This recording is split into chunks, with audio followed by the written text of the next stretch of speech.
Good evening. We begin our broadcast with breaking news. Our state has just hit the vaccination target that frees us from lockdown. 70% of the adult population is double dosed. Dominic Perrottet is right now convening his first crisis cabinet as Premier, and changes to the COVID roadmap are being discussed. The state's new double act, deputies no longer strutting out of the shadows and into the top job. Together we will be working very, very closely to benefit the lives of people right across our state.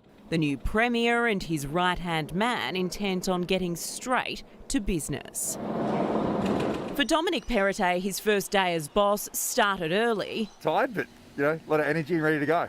Not too tired for a harbourside run though, and an early radio call. There's a number of, areas within the roadmap that can be looked at. First on the agenda, reassessing Gladys Berejiklian's reopening plan. We looked through it yesterday.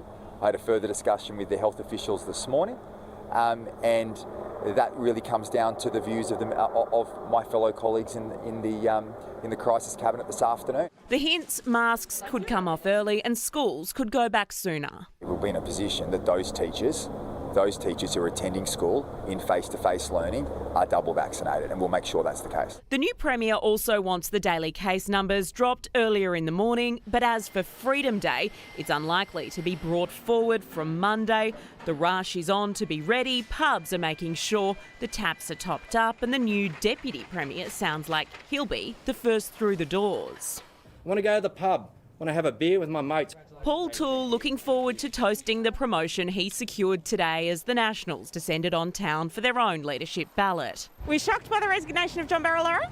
Oh, look, I think everyone was probably shocked, and this place will be different without Barra here. John Barilaro bidding an emotional farewell behind closed doors before handing over to the new team.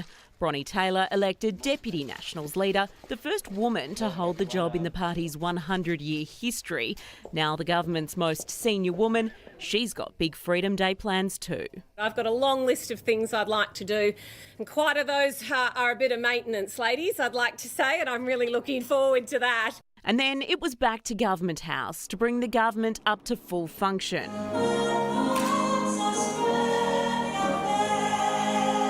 One by one, the rest of Gladys Berejiklian's former cabinet took the oath to serve under Premier Perrottet, a prize for the man who challenged him, Rob Stokes, taking on transport to fill the vacancy left by Andrew Constance's resignation.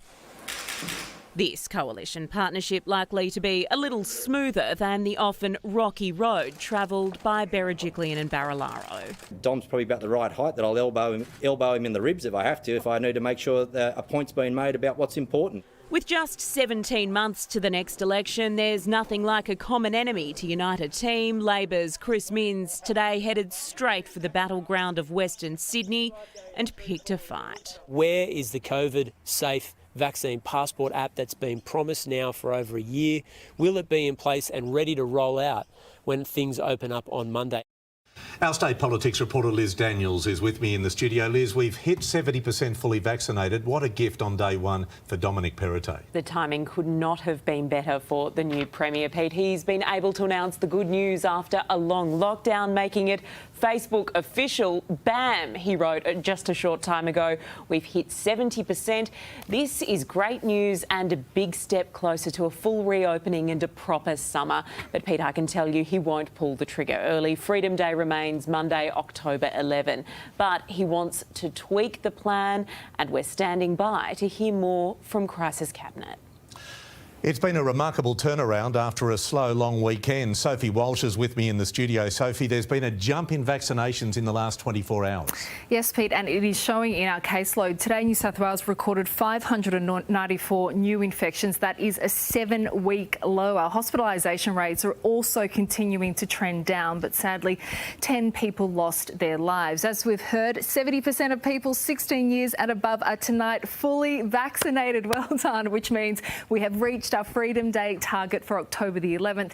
For single doses, we're at 89%. We are on track to reach 80% double dosed on October the 19th.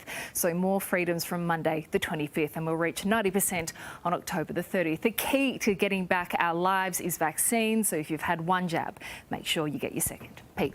Sophie, Liz, thank you.